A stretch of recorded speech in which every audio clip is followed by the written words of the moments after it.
Hello everybody and welcome back to the NCL Pick'ems. We're up to week 5 now, so coming along pretty nicely. I don't think I've updated any of the slides for trades and stuff that had happened. If I remember them, I'll go over them when we get to them. But yeah, let's just jump in and we'll take a look at a quick look at the results of last week and at the matchups coming into week 5 and who we think are going to win them. So yeah. So the week 4 matchups were the Atlanta Raptors versus the Cleveland Cavaliers, with a heavy bias towards the Cleveland Cavaliers in picks there. The UNC Wingars versus the Green Bay Glissapods. Once again, a heavy bias towards the Green Bay Glissapods there. A fairly even split between the Tampa Bay Weasels and the Ladner Lantern. A biased split between the Staraptors and the Adelaide Overheat, the Seattle Staraptors and the Adelaide Overheat, and then a very biased pick between the Detroit Terravolts and the Krabby Kadabbies, and an even split between the Wiltshire War Turtles and the Snowpoint City Blizzard. The Snowpoint City Blizzard game has been delayed, so while the game is counting as a forfeit loss towards the Snowpoint City Blizzard at the moment, that result could change depending on how things go over the next week. So yeah, we'll see how that ends up. Anyway, so yeah, the Atlanta Raptors did come out ahead of the Cleveland Cavaliers there, defeating most of people's expectations. Austin has been having a really good season so far, so I mean, it's not a surprise, but it's not a surprise. Like I thought it would have been a game that could go either way, though most people were leaning towards the Cleveland Cavaliers. But yeah, Austin did manage to take out Dom there in the end. The UNC Wingals versus the Green Bay Glissapods did end up going the way of the Green Bay Glissapods, as most people predicted, so that's a point there for a lot of people. The Tampa Bay Weasels did manage to come out ahead of the Ladner Lantern in their match, so going a bit against expectations there as well, but that's what happens. And then the Seattle Raptors versus the Adelaide Overheat, heavily biased in my favour, the Adelaide Overheat's favour, but I did not manage to win, unfortunately. It got down to a very close game and got hacked out right at the end, but that's what happens, and not much you can do about that. So, and I mean, like, Daniel had some really neat sets that I wasn't expecting, and like just his flame charge, Volcanion, is flame charge Volcanion just put on a lot of pressure on the team that I took. So I was not expecting that, and it helped him break through my team and put me in a position where I was quite close to losing. I managed to bring it back a little bit, but then I got frozen on what would have been the killing blow. But what can you do? He played really well, and that's just the way it is sometimes. So then the Detroit Terravolts versus the Krabby Kadabbies. The Krabby Kadabbies did come away with the win there, so Cade picking up a bunch of points for a lot of people this week. And then the Wiltshire War Turtles obviously getting that that forfeit win, as I said before, over the Snowpoint City Blizzard, which is subject to change depending on how their game goes in the future. Because Magic's been out of internet, he hasn't had Wi-Fi for a little while, so he hasn't been able to play, and that's why that's happening at this point. But yeah, we'll have a look at the standings. So Ben coming away with the 5 right, 1 wrong this week. So making a couple of strange, extreme calls that paid off for him, and it's really brought him up the standings So yeah, he was just at 4 points before, and he's doubled that to bring him up from the midpoint up to fourth from the top. So, well, I mean, even third, which is pretty cool. A lot of people going 3-3 this week with a few upset matches, um, and then everyone else going either 4-2 or 2-4. So no one getting everything wrong or nearly everything wrong. Most people getting at least half of them right. So that's a pretty interesting week. Phil and Austin are both tied for the top here, 10 points each, with Dom and Ben close behind, and then me just below that, with everyone else falling a little bit behind. But I mean, we're only halfway, not even halfway through the season yet, so there's still chances to catch up. So we'll see how that continues along over the course of the season. Now onto the Week 5 matchups. We've got the Green Bay Glissopods versus the Tampa Bay Weasels, the Krabby Kadabbies versus the Wiltshire War Turtles, the Cleveland Cavaliers versus the Detroit Terrorvolts, Ladner Lantern versus the Atlanta Staraptors, Adelaide Overheat versus the Snow Point City Blizzard, and then the Seattle Staraptors versus the UNC Wingulls. Anyway, our first matchup, the Green Bay Glissopods versus the Tampa Bay Weasels. Mega Sharpedo, Latios, Volcarona, Donphan, Decidueye, Registeel, Gerda, Thunderous Eye, Florges, Weezing, Regice versus the Mega Scizor, Kyron Black, Gengar, Crocodile, Primarina, Licky Licky, Kecleon, Zapdos, Emboar, Excelgor, and Mesprit. So both these coaches, Matt and Ben, both have really, really strong looking teams on paper. And like Ben's been playing really well this season, and Matt is the champion from last season, so I feel like this is going to be a very interesting game to watch this week.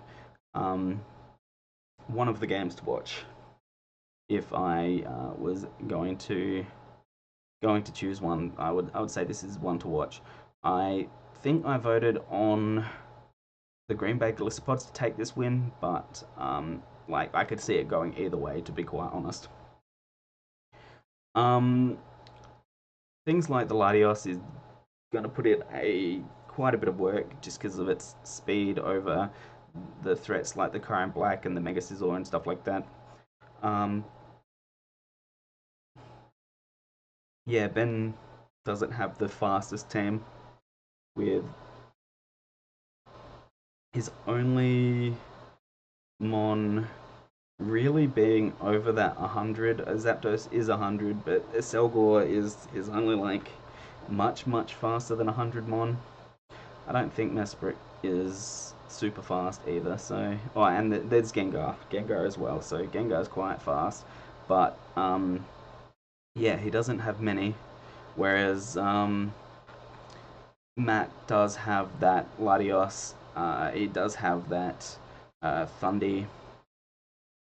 I guess there is only real super fast ones as well, but he does also get that speed boost from the Mega Sharpedo, like the Sharpedo before it Mega Evolves, which is nice, and then the Quiver Dance setup from Volcarona is always a threat, which quite possibly can deal quite a lot of damage to Ben's team, so something that he's going to have to watch out for sure. Though, like, obviously, Matt is going to have to be very careful of things like status coming out from that Zapdos, and just like things like the Water Shuriken from Excelgor could be a good bring.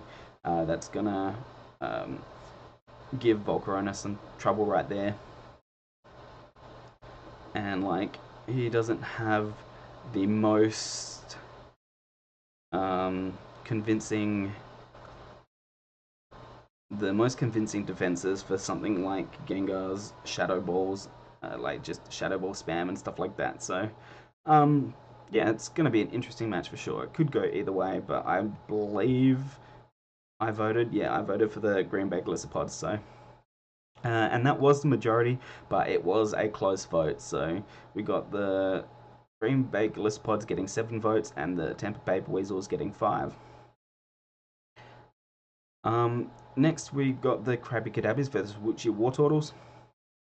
Both also really good battlers, and also going to be a game to watch this week. Megaceptar, Tapu Koko, Howlucha, Vaporeon, Gigalith, Delphox, Avalag, Weaver, Mismagius, Excadrill, and Lantern. I believe that the Krabby no, they haven't made any changes that are allowed this week, so I don't think that matters at this point. And then we got the Mega Aerodactyl, the Manaphy, Conkeldurr, Nidoqueen, Whimsicott, Bronzong, Tauros, Gudra, Umbreon, Rotom, and Blacephalon. So there's a lot of things that both these teams can do. They both got a lot of speed, they both have a lot of offensive pressure, and they both got some good defensive mons as well. So it's definitely going to be... Yeah, it's definitely going to be an interesting battle. Phil is really good, Cade is really good. Everyone in this league is good. I know I say that like every week, but everyone in this league has their strengths, and on a good day, everyone can compete with everyone. Like, there's no one in this league that just completely dominates everyone else. At least all the time. So that's just how it is. So yeah, looking at these matchups, Tapu Koko is always going to be a threat. Just that combination of Fairy and Electric is hard for anything to deal with. Nidoqueen, though, can be a good revenger. Scarf Nidoqueen can be a good revenger for the Tapu Koko, something like that. And then, like, Bronzong is, especially defensive Bronzong, could take hits from a Tapu Koko decently, and stuff like that. And yeah, like, Blacephalon is going to have a good time as well. Just with that fire and ghost typing, there's not a lot that wants to take hits from either of those. Though it's not fast enough to deal with things like the Tapu Koko and even the Howlucha just by itself. So you could see a Scarf Blacephalon or a Scarf Nidoqueen coming out of the Wuchie War Turtles. Conkeldurr has some nice bulk and some nice damage, so that could definitely be a threat. Mega Aerodactyl is always a threat, in my opinion. Yeah, like, then on the Krabby Kadabby side, things like the Weavile and the Tapu Koko Howlucha combination, even the Megaceptor, are going to be threats as well. So it's definitely going to be an interesting game, and I am going to side with the Krabby Kadabbies just because I know Cade's history, and like how he is such a good battler. Though, I mean, if anyone's got the team to be able to beat Cade, Phil is definitely up there. And like, Cade's definitely lost games, so Phil is definitely in with the chance. Let's not put him out of this competition at all. But yeah, oh, never mind.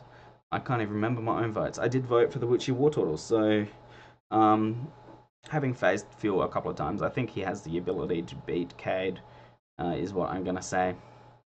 Though most people are leaning towards the Krabby Kadabbies just because they know it's Cade. But I mean, it's not super one-sided, so obviously some people have some faith in Phil as well. So who knows? It's going to be an interesting week to see who comes out on top of Pick'ems this week, that's for sure. Next we have the Cleveland Cavaliers versus the Detroit Terravolts. And we've got Dom's Scary Mega Charizard X, Jirachi, Suicune, Crobat, Greninja, Gligar, Armado, Tapu Bulu, Cresselia, Lanoon, and Electrode team versus the Mega Diancie, Celesteela, Toxapex, Serena, Chandelure, Uxie, Piloswine, Garchomp, Buzzwole, Electivire, and Drampa. So both these teams have a very scary Fairy Dragon Steel Core. with like the Mega Charizard, the Jirachi, and the Tapu Bulu versus the Mega Diancie, the Celesteela, and the Garchomp. Both of those are really scary to look at in a lineup for sure. Like, there's no way that Mega Diancie and Celesteela should be on the same team, and to be honest, there's no way that Mega Charizard X and Jirachi should be on the same team. But both these people got those cores, and it's definitely going to be like, this is going to be a really interesting match in my opinion. Toxapex is going to be an almost guaranteed bring against like the Mega Charizard X and even the Tapu Bulu there. And I think because of that, the Jirachi will probably come, and maybe even Cresselia will come as well. I think the Cleveland Cavaliers will bring a bunch of stuff that is not going to be affected by the potential toxic spikes from the Toxapex, which is always something to worry about.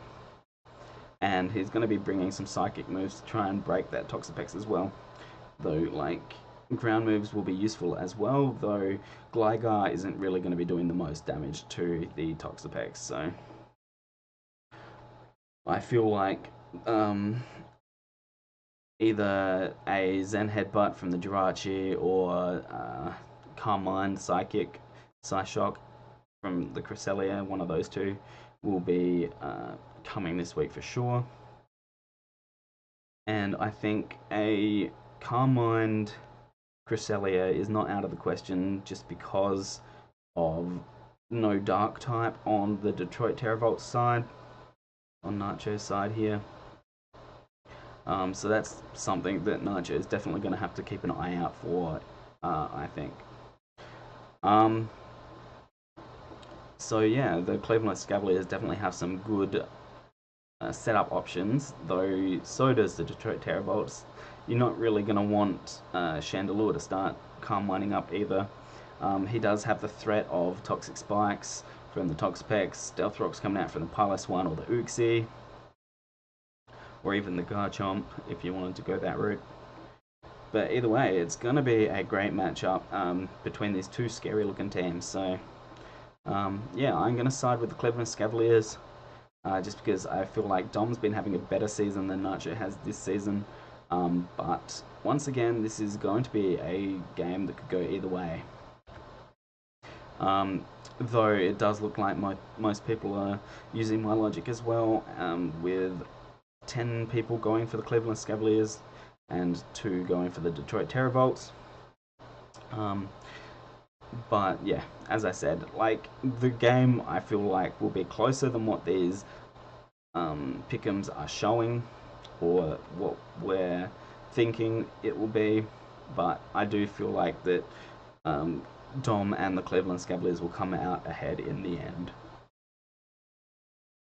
Next we have the Ian vs Austin matchup, the Ladner Lantern vs the Atlanta Staraptors. Yeah, so we got, it does say Krabby Kadabbies, but that's the Ladner Lantern. Obviously, I am a bad slide editor, and that's just how it goes. But anyway, Mega Pinsir, Mew, Sylveon, Alolan Ninetales, Rotom Heat, Alolan Sandslash, Alolan Raticate, Melodic, Coma-O, Superior, Stunfisk. Bunch of setup with that Aurora Veil from the Ninetales is always going to be very threatening.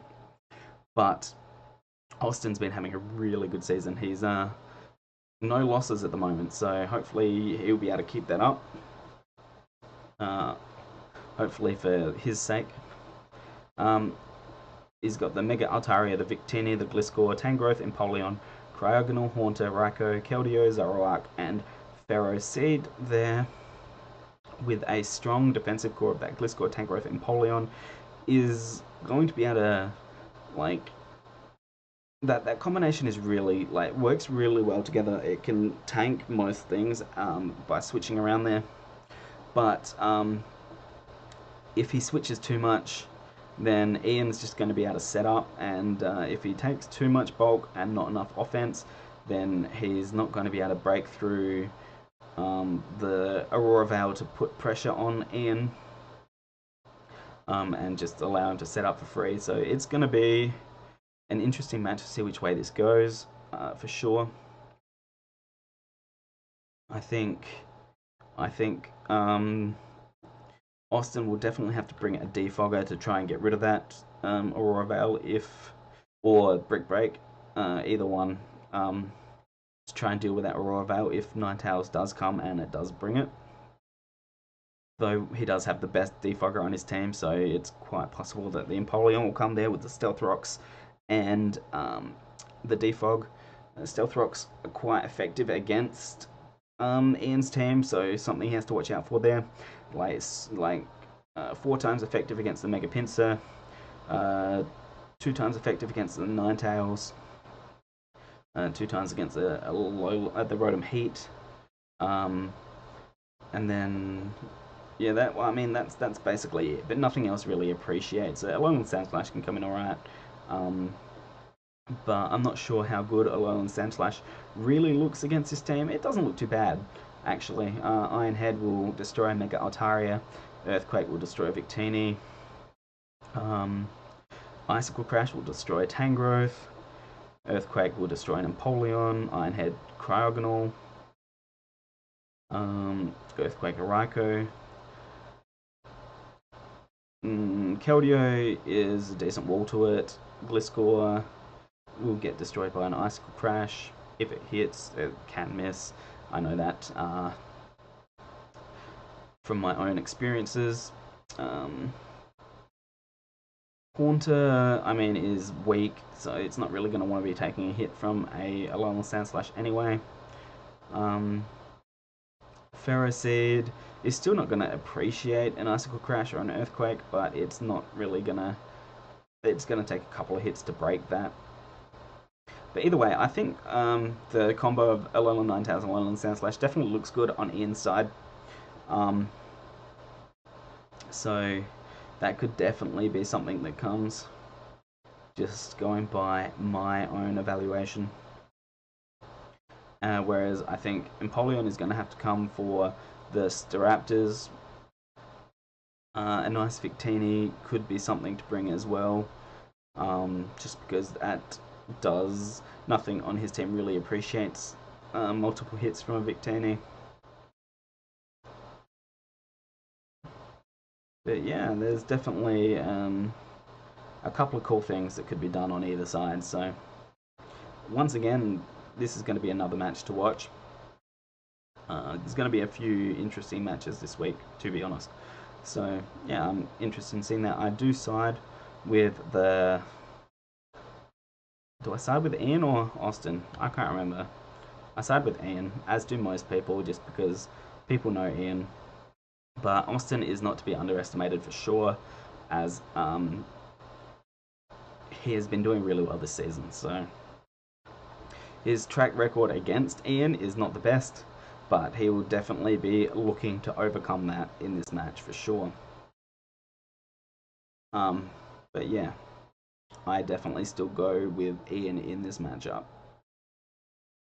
Next up is the Adelaide Overheat, my team versus the versus Magic and the Snowpoint City Blizzard. So I've got the Mega Beedrill, the not Infernape. I have Tornadus Therian now, Rotom Wash, Kyurem, Gardevoir, Gorgeist. Not Mighty Anna, I have Hitmonchan, Kartana, Aerodactyl, Nidoking, and not Kamala, I have the Alolan Persian. So that's my new team that I've made some trades to get.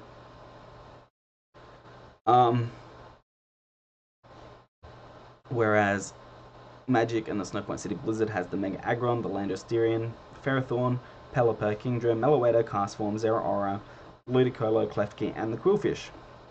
So a rain team twice in a row. So that's something I'm going to have to prep around.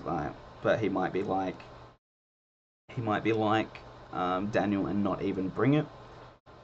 But it's definitely something I have to prep for anyway. He's got some bulky threats in the Mega Aggron, the Ferrothorn. Meloetta is quite especially bulky. Klefki can be very annoying to deal with. Other than that, he's definitely got some offensive threats as well. The Lando, well, I mean, the Lando can be bulky or offensive, and you never know what's going to come. It's very versatile, so it's going to be tough to deal with for sure.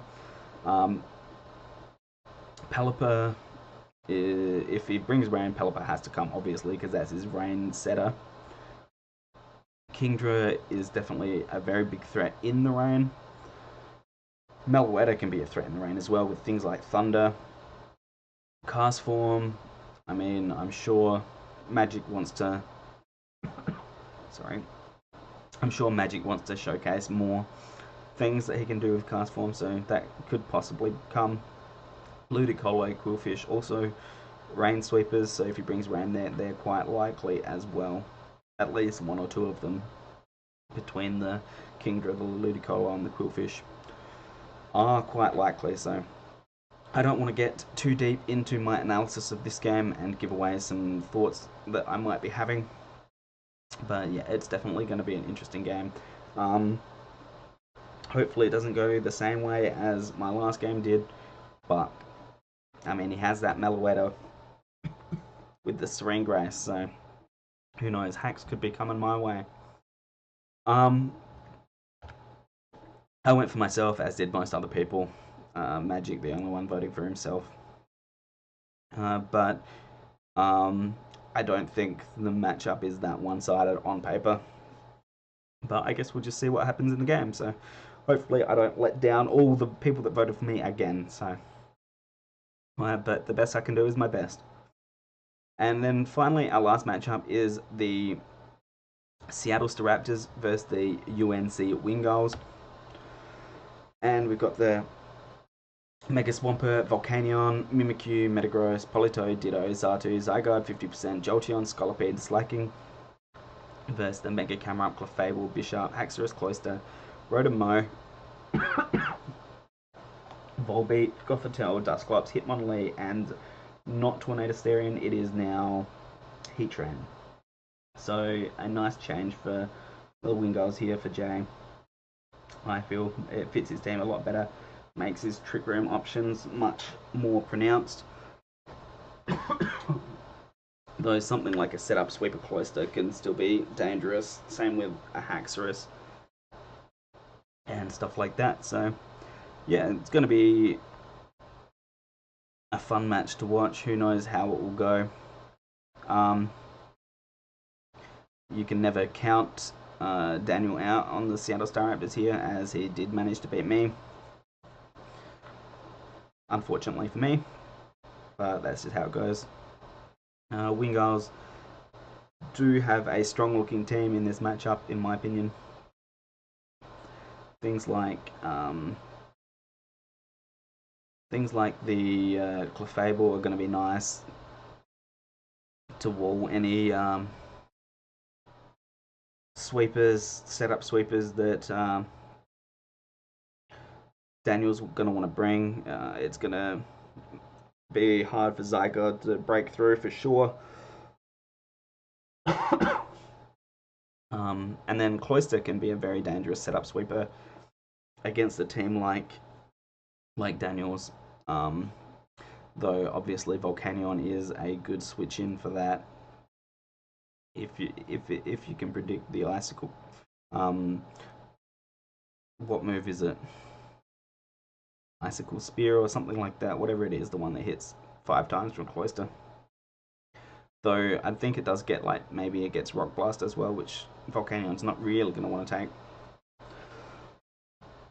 But Mega Swampert might be able to help out in that aspect as well. So definitely going to be another interesting game, as I feel like all the matches in the NCL are interesting. So anyway, yep, I'm going to side with the Wingulls here. Though this game is also evenly split, with 6 going for the Wingulls and 6 going for the Seattle Staraptors. So that's how it is. A couple of one-sided pick'ems, a couple of fairly balanced pick'ems. But all in all, it's going to be another interesting week coming up. So make sure you guys stay tuned and maybe check out some of the coaches that upload their games to YouTube, and yeah, enjoy that content too. Thank you guys for watching, and we will see you next week for the week 5 results and the week 6 pick'ems. So thanks guys, and catch you later. Peace.